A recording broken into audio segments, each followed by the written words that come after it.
नमस्कार बच्चों, कैसे हैं आप सब? आशा करती हूँ आप सभी अच्छे होंगे, स्वस्थ होंगे, खुश होंगे और अपनी पढ़ाई भी अच्छे से कर रहे होंगे। जैसे कि आप सभी जानते हैं, मैंने आपकी हिंदी की अध्यापिका और मैं स्वागत करती हूँ आप सभी का आईसीटी वर्चुअल क्लासरूम में। और आज हम यहाँ पर एकत्रित हुए हैं पढ़ने के लिए क्लास 12 की हिंदी।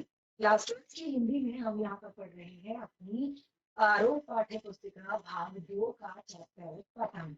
तो देखिए, ये कविता है जिसको हमने अपने लास्ट सेशन में भी पढ़ा था और हमने यहाँ पर कविता के एक तरह से जो कविता का प्रतिपाद्य विषय से लेकर उसकी सप्रशन व्याख्या से लेकर और उसके अर्थ संबंधित प्रश्नों से लेकर हम यहाँ पर डिस्कस कर रहे हैं। तो कविता को एक बार हमने यहाँ पर पढ़ लिया था और अब हम यहाँ पर कविता के अर्थ ग्रहण संबंधित प्रश्नों को पढ़ रहे हैं। तो जिसमें हमने सबसे पहला काव्यांश अपने लास्ट सेशन में लिया था और उसको हमने पढ़ा था और उससे संबंधित कठिन शब्दों को हमने यहाँ पर डिस्कस किया था और साथ ही हमने यहाँ पर डिस्कस किया था उसके भावार्थ को, उसकी व्याख्या को। और उसके बाद जो है यहाँ पर उसमें दिए गए प्रश्नों के उत्तर मैंने आप लोगों से कहा था कि ये आप पढ़िए और इन्हें आप होमवर्क में लिख कर लाइए। तो एक बार फिर से पढ़ लेते हैं अपनी इस कविता के काव्यांश को और उसके बाद प्रश्नों पर यहाँ पर ध्यान देंगे। सबसे तेज बौछारे गई, भादो गया, सवेरा हुआ, अपनी नई चमकीली साइकिल तेज चलाता। अपनी नई चमकीली साइकिल तेज चलाते हुए, घंटी बजाते हुए जोर जोर से, चमकीले इशारों से बुलाते हुए, पतंग उड़ाने वाले उन बच्चों के झुंड को, पतंग उड़ाने वाले उन बच्चों के झुंड को चमकीले इशारों से बुलाते हुए, आकाश को इतना मुलायम बनाते हुए, आकाश को इतना मुलायम बनाते हुए, खरगोश की आंखों जैसा लाल सवेरा, खरगोश की आंखों जैसा लाल सवेरा, शरद आया पुलों को पार करता हुआ, शरद आया पुलों को पार करता हुआ कि पतंग ऊपर उठ सके, कि पतंग ऊपर उठ सके, दुनिया की सबसे हल्की और रंगीन चीज उड़ सके, दुनिया का सबसे पतला कागज उड़ सके, बांस की सबसे पतली कमानी उड़ सके, बांस की सबसे पतली कमानी उड़ सके। तो देखिए यहाँ पर दो पंक्तियां कि शुरू हो सके सीटियों और किलकारियों और तितलियों की नाजुक दुनिया, कि शुरू हो सके सीटियों किलकारियों और तितलियों की नाजुक दुनिया। तो यहाँ पर देखिए हमने इसके जो कठिन शब्द थे उनको हमने डिस्कस कर लिया था। जैसे हमने यहाँ पर लिखा है भादो, उसके बाद शरद, उसके बाद झुंड, उसके बाद इशारों से, तो उसके बाद बांस, नाजुक, किलकारियां। ठीक है, तो इस तरह से कुछ कठिन शब्द और उसके बाद जो यहाँ पर प्रसंग थे वो भी हमने यहाँ पर किया कि प्रस्तुत काव्यांश हमारी पाठ्य पुस्तक आरोह भाग 2 में संकलित कविता पतंग से उद्धृत है। इस कविता के रचयिता आलोक धनवा जी है और इस कविता में प्रस्तुत कवि ने एक तरह से जो बाल मन में जो सुलभ चेष्टाएं आती हैं और साथ ही मौसम बदलने पर जो एक तरह से वातावरण में परिवर्तन होता है उसके बारे में यहाँ पर बहुत ही सुंदर सजीव चित्रण उसका किया है। तो ये हमने क्लियर किया था, तो व्याख्या मैंने आप लोगों के लिए कर दी थी। अब हम आगे बढ़ेंगे और इसके विशेष पर ध्यान देंगे। कवि ने बिंबात्मक शैली में शरद ऋतु का सुंदर चित्रण किया। कवि ने बिंबात्मक शैली में शरद ऋतु का सुंदर चित्रण किया है, बाल सुलभ चेष्टाओं का अनूठा वर्णन किया है, शरद ऋतु का मानवीयकरण किया है, शरद ऋतु का मानवीयकरण किया है, उपमा, अनुप्रास, श्लेष, पुनरुक्ति, प्रकाश अलंकारों का सुंदर प्रयोग है। तो देखिए ये चीजें आपने बहुत अच्छे से यहाँ पर समझनी है कि कौन कौन से अलंकार यहाँ पर है। तो इसके लिए आपने सभी अलंकारों के बारे में ज्ञान आपको होना चाहिए और सभी अलंकारों का एक तरह से आपको विशेषता पता होनी चाहिए कि किस अलंकार की क्या विशेषता होती है। अगर आपको पता है कि आपका उपमा अलंकार क्या होता है, आपको पता है अनुप्रास अलंकार क्या होता है, श्लेष अलंकार क्या होता है, पुनरुक्ति प्रकाश अलंकार क्या होता है, तो आप आसानी से बता पाएंगे कि कहाँ पर काव्य में कौन सा अलंकार है। यानी कि काव्यगत विशेषताएं आप यहाँ पर क्लियर कर सकते हैं। ठीक है। उसके बाद देखिए प्रश्न, तो सबसे ज्यादा महत्वपूर्ण चीजें हैं वो है प्रश्न। शरद ऋतु का आगमन कैसे हुआ? शरद ऋतु का आगमन कैसे हुआ? दूसरा है भादो के मास के बाद मौसम में क्या परिवर्तन? देखिए भादो के मास में किस तरह का मौसम होता है और भादो के मास के बाद मौसम में किस तरह के परिवर्तन आते हैं। तो इसके लिए देखिए मैंने आप लोगों को बताया था कि यहाँ पर अलग अलग महीनों के नाम, जब हम इसको पढ़ा रहे थे यहाँ पर क्लास में हमने डिस्कस किया था कि हमने कहा भादो गया, भादो गया सवेरा हुआ। भादो गया, तो भादो कौन सा महीना होता है? क्यों यहाँ पर भादो को अंधेरे का महीना कहा है? ठीक है, तो इसके लिए आपको हिंदी महीनों के नाम भी याद होने चाहिए। अभी आप क्लास 12th में हैं तो ये बहुत ही कॉमन सी बात है कि आपको हिंदी महीनों, जैसे कि अभी हमारा नया जो संवत स्टार्ट हुआ है, जो हिंदू एक तरह से पंचांग जो है उसमें नया संवत जो स्टार्ट हुआ है, तो वहां से नया यहाँ से नया साल हमारा शुरू हुआ है और इसमें नव वर्ष का जो नया महीना है यानी कि चैत्र मास, ठीक है, चैत्र, वैशाख, ज्येष्ठ, आषाढ़, श्रावण, भाद्रो, भादो या भाद्रपद भी कहते हैं, भादो, आश्विन, ठीक है, कार्तिक, मार्गशीर, पौष, माघ, फाल्गुन, ठीक है। तो इस तरह से जिस तरह से हमारे अंग्रेजी के महीने होते हैं जनवरी फरवरी, बिल्कुल उसी तरह से हिंदी के महीने भी होते हैं। तो जो भादो का महीना होता है वो वर्षा ऋतु का समय होता है, यानी कि सावन भादो। आपने सुना होगा कि वर्षा के 2 ही महीने होते हैं, 15 जून से 15 जुलाई तक, ठीक है, 15 जुलाई से 15 अगस्त तक आपका सावन होता है और 15 जुलाई से 15 अगस्त से 15 सितंबर तक आपका भादो का महीना, ठीक है। तो यही 2 महीने होते हैं मेन, जो बारिश के महीने होते हैं वो यही 2 महीने होते हैं, सावन और भादो।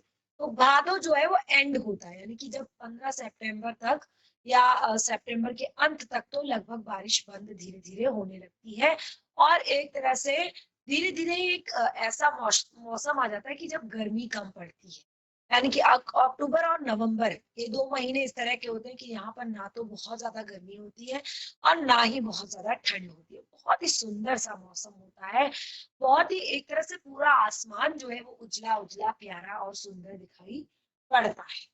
तो पता के बारे में कवि क्या बताता है, पतंग के बारे में कवि क्या बताते हैं, बच्चों की दुनिया कैसी होती है? तो ये 4 प्रश्न हैं, ये मैंने लास्ट सेशन में भी आप लोगों से कहे थे कि आप इनको जरा सा घर पर जो है एक बार पढ़कर आए, समझ कर आए। तो ये आपके होमवर्क में है, इन्हें नोट कर लीजिए।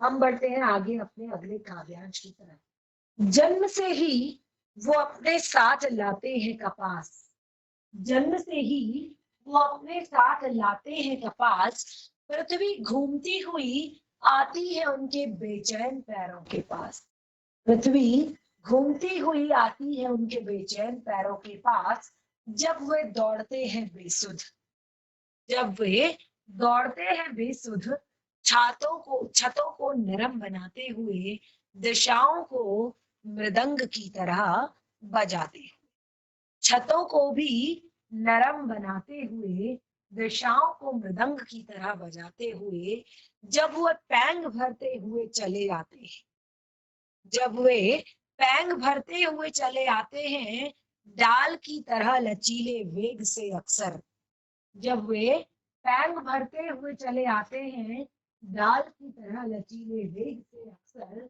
छतों के खतरनाक किनारों तक, छतों के खतरनाक किनारों तक उस समय गिरने से बचाता है उन्हें, उस समय गिरने से बचाता है उन्हें, सिर्फ उन्हीं उनके ही रोमांचित शरीर का संग, सिर्फ उन्हीं के रोमांचित शरीर का संगीत। देखिए रोमांचित शरीर का संगीत क्यों कहा है?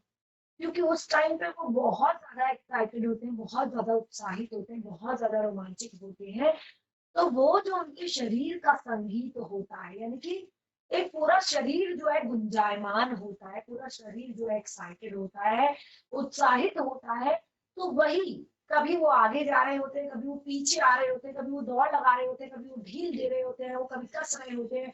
तो यही चीज जो है उन्हें उस टाइम पे बचाती है। यही पतंगों की धड़कती हुई ऊंचाइयां उन्हें बचा लेती है। महज एक धागे के। कठिन शब्दों को यहाँ पर पढ़ लेते हैं। कपास। कपास जो है, इस शब्द का प्रयोग कोमल एवं नरम अनुभूति के लिए हुआ है। जैसे कपास का अर्थ होता है रुई।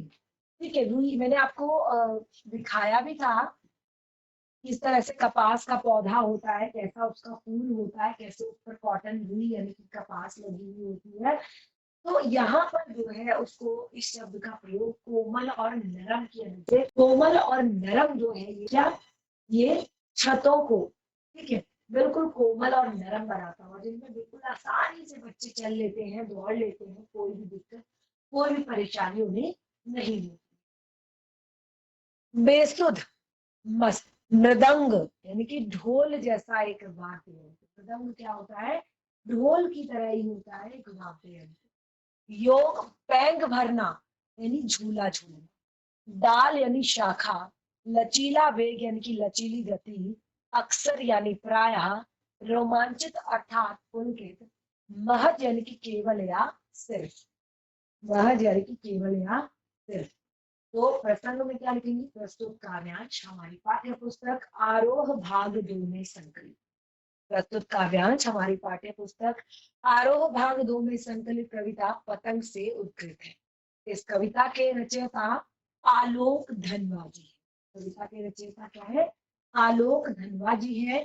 प्रस्तुत कविता में कवि ने प्रकृति में आने वाले परिवर्तनों एवं बाल मन की सुलभ चेष्टाओं का वर्णन किया है। यहाँ पर भी यही चीजें लिखेंगे क्योंकि सेम चीजें यहाँ पर बताई गई है। यहाँ भी किस तरह से जो बाल मन है उसमें कौन कौन सी चेष्टाएं होती है, कौन कौन सी इच्छा वो करते हैं, किस तरह की आशाएं उनकी होती हैं, और मौसम में आने वाले परिवर्तनों को तो यहाँ पर बताया ही। तो दोनों चीजें यहाँ पर भी सेम लिखेंगे। अब देखिए व्याख्या। ये तो वैसे मैंने आपके लिए कर दी थी, लेकिन फिर से एक बार क्लियर करते हैं कि बच्चों का शरीर कोमल होता है। वे ऐसे लगते हैं मानो कपास की नरमी लोच लेकर ही पैदा हुए हैं। उनको देखकर ऐसा लगता है उस टाइम पे कि जैसे वो कपास की नरमी लेकर ही पैदा हुए हैं। यानी कि कपास की लोच, लोच यानी कि लचीलापन। जैसे मैंने कहा ना कि वो बिल्कुल जब उड़ा रहे होते हैं पतंग तो कभी वो आगे जाकर खींच रहे होते हैं, कभी वो पीछे जाकर ढील दे रहे होते हैं। ठीक है ना, तो एक लचीलापन रहता है, लोच रहता है। कभी वो इधर मुड़ते हैं, कभी वो इधर झुकते हैं, कभी वो ऐसे खींचते हैं, कभी वो ऐसे खींचते हैं। तो बहुत ज्यादा लोच लेकर ऐसा लगता है वो पैदा हुए, नरमी लेकर वो पैदा हुए हैं।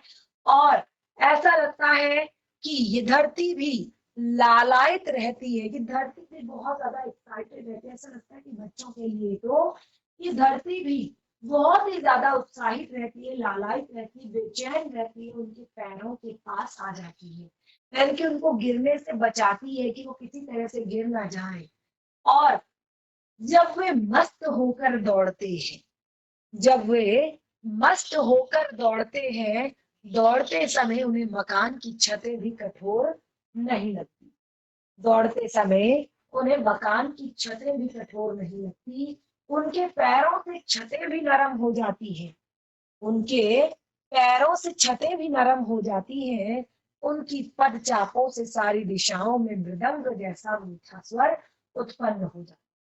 उनके पदचापों से सारी दिशाओं में मृदंग जैसा मीठा स्वर उत्पन्न हो जाता है और वे पतंग उड़ाते हुए इधर से उधर झूले की पैंग की तरह आगे पीछे आते जाते हैं। तो जब पतंग उड़ाते हैं तो जैसे झूले का पैंग होता है ना, जब झूला देखते हैं इस तरह से झूलता है, बिल्कुल तेजी से झूल रहा होता है। ठीक है, तो बच्चे भी जो है पतंग उड़ाते वक्त इसी तरह से आगे, यानी कि जब कस रहे होते हैं और ढील दे रहे होते हैं तो इस तरह से पीछे आते जाते हैं। तो इस तरह से उनकी शरीर जो है डाली की तरह लचीलापन उनके शरीर में बना रहता है। देखिए विशेष क्या है, कवि ने बच्चों की चेष्टाओं का मनोहारी, ये आपने हर जगह लिखना है। अगर ये लाइन आपको यहाँ पर अगर आई है इस कविता पे तो आपको ये लाइन हर जगह लिखनी है। सबसे मेन चीज काव्यकरण अलंकार। ये आप जरूर लिखेंगे क्योंकि मानवीयकरण किया गया है। शरद आया साइकिल की घंटी बजाता हुआ, ये वो जो जो इस तरह से जहां पर प्रकृति का मानवीयकरण किया गया हो, प्रकृति को मनुष्य की तरह पेश किया गया हो, वहां पर मानवीयकरण अलंकार होता है। उपमा अलंकार जहां पर एक ही वर्ण की आवृत्ति एक से अधिक बार होती है। ठीक है, तो आप देखेंगे जहां पर एक वर्ण की आवृत्ति एक से अधिक बार हुई है वहां पर उपमा अलंकार होता है। अनुप्रास अलंकार होता है। उपमा अलंकार जहां पर तुलना कर दी जाती है, जहां पर तुलना की जाती है वहां पर आपका उपमा अलंकार होता है। तो तीनों अलंकार जो है इस कविता में तो कॉमन ही है। आप जब ढंग से देखेंगे तो आपको ये सारी चीजें अच्छे से दिखाई देंगी। खड़ी बोली में भावानुकूल सहज अभिव्यक्ति है, मिश्रित शब्दावली का प्रयोग किया है। पतंग को कल्पना के रूप में चित्रित किया गया है। तो ये जो कविता है ये बहुत ज्यादा टफ नहीं है। आपने ध्यान पूर्वक अगर आप पढ़ेंगे तो आप बहुत आसानी से इससे रिलेटेड काव्यांश के प्रश्नों के उत्तर दे सकते हैं। अगला प्रश्न है, पृथ्वी बच्चों के बेचैन पैरों के पास कैसे आई? पृथ्वी बच्चों के बेचैन पैरों के पास कैसे आती है? छतों को नरम बनाने से कवि का क्या आग्रह है? बच्चों की पैंग भरने की तुलना के पीछे कवि की क्या कल्पना रही होगी? कि बच्चों की पैंग भरने के पीछे कवि की क्या तुलना रही होगी, कल्पना रही होगी। तो ये जो है ये तो मैंने आपको भी अच्छे से क्लियर किया है कि किस तरह से पैंग भरने के पीछे क्या तुलना है, क्या कल्पना है, कि कैसी कल्पना वो कर रही है। अगला है, इन पंक्तियों में कवि ने पतंग उड़ाते बच्चों की तीव्र गतिशीलता व चंचलता का वर्णन किया है। किस प्रकार से किया है? तो देखिए उत्तर तो ऐसा नहीं है कि यहाँ पर मैं आपको उत्तर नहीं कराऊंगी, लेकिन आप लोग अगर खुद से इन प्रश्नों के उत्तर अपने आप जरा घर पे करने की कोशिश करेंगे तो तब आपको ज्यादा अच्छे से ये चैप्टर समझ आएगा। ठीक है ना? प्रश्न देने का यही यहाँ पर फायदा है कि आप सारे प्रश्नों को लिखें और घर पर जाकर उनका उत्तर खोजने का प्रयास करें, तो आसानी से ये चैप्टर आपके लिए क्लियर हो जाएगा। अगला है काव्यांश, पतंग के साथ साथ वे भी उड़ रहे हैं। पतंग के साथ साथ वे भी उड़ रहे हैं अपने रंध्रों के सहारे।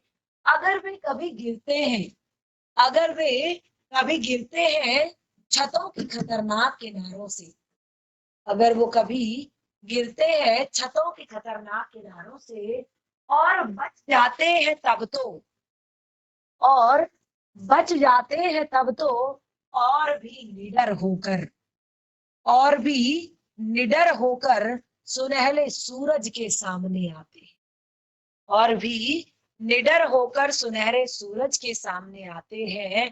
पृथ्वी तेज घूमती हुई, पृथ्वी तेज घूमती हुई आती है उनके बेचैन पैरों के पास। पृथ्वी तेज घूमती हुई आती है उनके बेचैन पैरों के पास। देखिए यहाँ पर शब्द है रंध्र। रंध्र यानी कि जो सुराख होते हैं, जो छोटे छोटे रोम छिद्र होते हैं, जिनको हम क्या कहते हैं, रोम छिद्र। जहां पर हल्के हल्के से ये देखिए हेयर्स होते हैं और उसके बाद वो होते हैं रोम छिद्र। ठीक है, तो उन्हें रंध्रों कहते हैं। सुनहरे सूरज यानी कि सुनहरा सूर्य। प्रसंग प्रस्तुत काव्यांश हमारी पाठ्य पुस्तक आरोह भाग 2 में संस्कृत कविता पतंग से ली गई है और इसके रचयिता आलोक धनवा जी हैं। और इसमें कवि ने प्रकृति में आने वाले परिवर्तन तथा बाल मन की पुनर्चेष्टाओं का वर्णन। यहाँ पर मतलब आपको सारे की सारी जो प्रसंग है वो लगभग सेम ही लिखने हैं। अगर आप चाहो तो एक पंक्ति जो है, एक लाइन जो है उसमें चेंज कर सकते हैं। तो देखिए यहाँ पर हमने क्या कहा कि कभी कभार व्याख्या में कि आकाश में पतंगों को उड़ाता उड़ते देख बच्चों के मन भी आकाश में उड़ रहे हैं।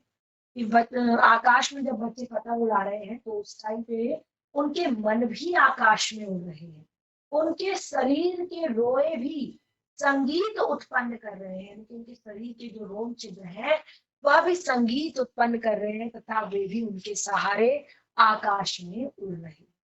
कभी वो छतों के खतरनाक किनारों से गिर जाते हैं, क्योंकि कभी कभी यदि वो छतों के खतरनाक किनारों से गिर जाते हैं परंतु अपने लचीलेपन के कारण वे बच जाते हैं, परंतु अपने लचीलेपन के कारण वह बच जाते हैं और उनके मन का भय समाप्त हो जाता है, उनके मन का भय समाप्त हो जाता है, वे अधिक उत्साह के साथ सुनहरे सूरज के सामने आते हैं। यानी कि वो और अधिक उत्साह के साथ सुनहरे सूरज के सामने आते हैं। दूसरे शब्दों में अगली सुबह वह फिर पतंग उड़ाने लग जाते हैं। उनकी गति अधिक तेज हो जाती है। पृथ्वी तेज गति से उनके बेचैन पैरों के पास आती है। देखिए, विशेष क्या है इसमें? विशेष है कि बच्चे खतरों का सामना करके और भी साहसी बनते हैं। यानी कि आपने देखा होगा कि कहते हैं कि बच्चों को हमेशा हमें, छोटे बच्चे ज्यादातर, कि उन्हें हमेशा छोड़ देना चाहिए। यानी कि ऐसे नहीं कि उन्हें पकड़ के रखे, उन्हें यहाँ नहीं जाने दे रहे, उन्हें ये नहीं करने दे रहे, उन्हें वो नहीं करने दे रहे। जितना ज्यादा आप उन्हें खुला रखोगे, जितना ज्यादा आप उन्हें शरीर से एक्टिविटी करने दोगे, शारीरिक एक तरह से जो भी एक्टिविटी करते हैं वो करने दोगे, तो उससे क्या होगा, उनका मानसिक विकास होगा, उनकी मसल्स जो है एक्टिवेट होंगी, मसल्स जो है मजबूत होंगी, और उनका सेंस कि हाँ, इसको टच करने से गर्म होता है, इसको टच करने से ठंडा होता है, इसको ये, उनके सेंस ऑर्गन्स खुद से वो अपने आप समझने लगेंगे चीजों को। तो यहाँ पर अगर आप बच्चों को इस तरह से खतरों का सामना कराते हैं तो वो साहसी बनते हैं। मुक्त छंद का प्रयोग है। मानवीयकरण की वाली लाइन इस कविता में पूरी तरह से आएगी। मानवीयकरण अलंकार, अनुप्रास अलंकार, पूर्ति प्रकाश अलंकार, खड़ी बोली की सहज अभिव्यक्ति, दृश्य बिंब है, भाषा में लाक्षणिकता। फिर से वही टॉपिक हमारा यहाँ पर आ जाता है, बोध ग्रहण संबंधित प्रश्न। यानी कि आपने चैप्टर से कितना सीखा, आपने इस काव्यांश से कितना सीखा। तो देखिए, पहला प्रश्न, सुनहरे सुनहरे सूरज के सामने आने से कवि का क्या आशय है? सुनहरे सूरज के सामने आने से कवि का क्या आशय है? गिरकर बचने पर बच्चों में क्या प्रतिक्रिया होती है? जब गिरकर बचते हैं तो तब बच्चों में क्या प्रतिक्रिया होती है? देखिए, ये चीज जो है, ये अभी पूरी तरह से अच्छे से मैंने क्लियर कर दी है, फिर भी आप एक बार इसको पढ़ें ढंग से और फिर प्रश्नों के उत्तर दें। पैरों को बेचैन क्यों कहा है? पैरों को बेचैन क्यों कहा है? क्योंकि बच्चों के पैरों को चैन नहीं होता, इसीलिए बेचैन उनको कहा जाता है। कभी इधर भाग रहे हैं, कभी उधर भाग रहे हैं, कभी छत में जा रहे हैं, कभी रोड में जा रहे हैं, कभी नीचे जा रहे हैं, कभी अंदर जा रहे हैं, कभी किसी के घर जा रहे हैं, कभी कुछ कर रहे हैं। तो खेलते वक्त भी उनको ये नहीं कि अगर पतंग उड़ा रहे तो एक जगह खड़े होकर पतंग उड़ा रहे, पूरे छत में, पूरे जैसे कहा दिशाओं को मृदंग की तरह बजाते हुए पूरी छत में जो है 10 वो चक्कर लगाएंगे, इधर उधर दौड़ेंगे, भागेंगे, कूदेंगे। तो इसीलिए उनके पैरों को बेचैन कहा हुआ है। पतंगों के साथ साथ वे भी उड़ रहे हैं, आशय स्पष्ट कीजिए। अब देखिए यहाँ पर, क्योंकि उनकी चेष्टाएं, उनके मन की जो आशाएं हैं, मन की जो इच्छाएं हैं, वो उड़ रही है, इसीलिए यहाँ पर उनको लग रहा है कि ये पतंग के साथ उनका मन उड़ रहा है। काव्य सौंदर्य बोध संबंधित प्रश्न जो है वो यहाँ पर दिए गए हैं। इनमें भी सेम चीजें आपकी हैं, प्रश्नों के उत्तर आपने देने हैं। उसके बाद आता है हमारा पाठ्य पुस्तक से संबंधित हल।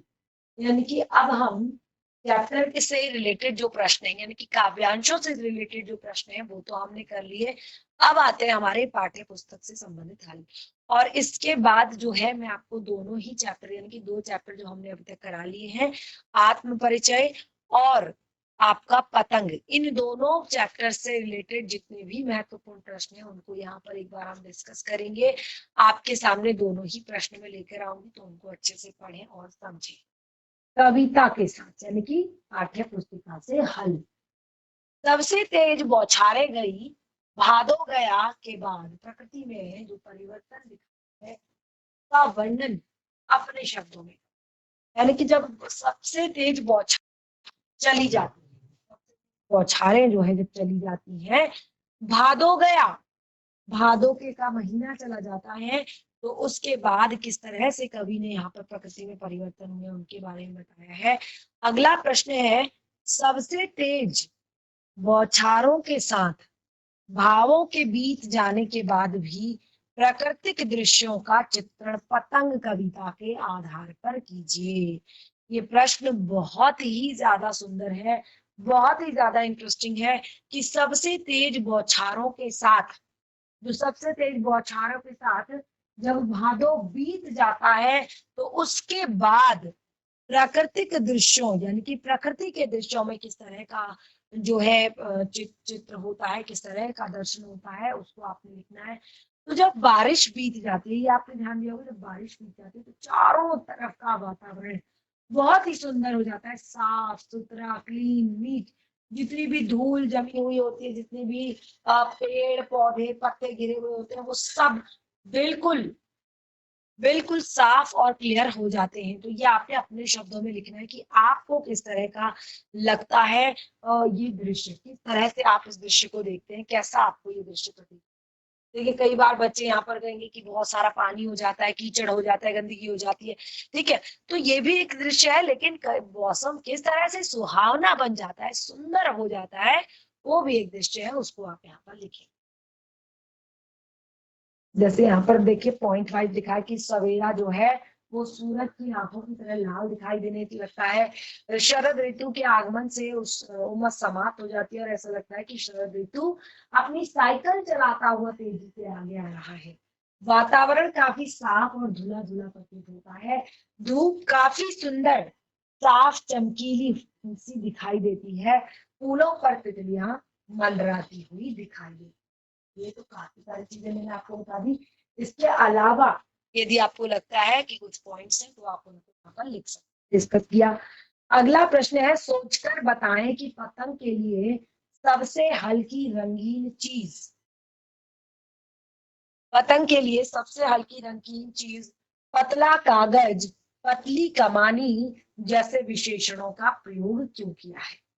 कि पतंग के लिए सबसे हल्की और एक तरह से बाकी बिंबों का प्रयोग क्यों किया गया है। तो देखिए कवि ने यहाँ पर पतंग के लिए, इसको नोट कर सकते हैं, पतंग के लिए रंगीन चीज, सबसे पतला कागज, सबसे पतली कमानी जैसे विशेषणों का प्रयोग किया है, क्योंकि इसके माध्यम से पतंग की विशेषता और बाल सुलभ चेष्टाओं को बताना चाहते हैं कवि। बच्चे भी हल्के होते हैं, कभी उनकी कल्पनाएं रंगीन होती है, वे असत अत्यंत कोमल और निश्चल मन वाले होते हैं, और इस तरह से पतंगे भी रंग बिरंगी और हल्की होती है, आकाश में वे दूर तक जाती है, और इन विशेषणों के प्रयोग से कभी पाठकों को आकर्षित करना चाहिए। अब देखिए ये प्रश्न तो आपके लिए है, बिंब स्पष्ट करने हैं। सबसे तेज बौछारें गई, भादो गया सवेरा हुआ, ठीक है, ये आपके लिए है।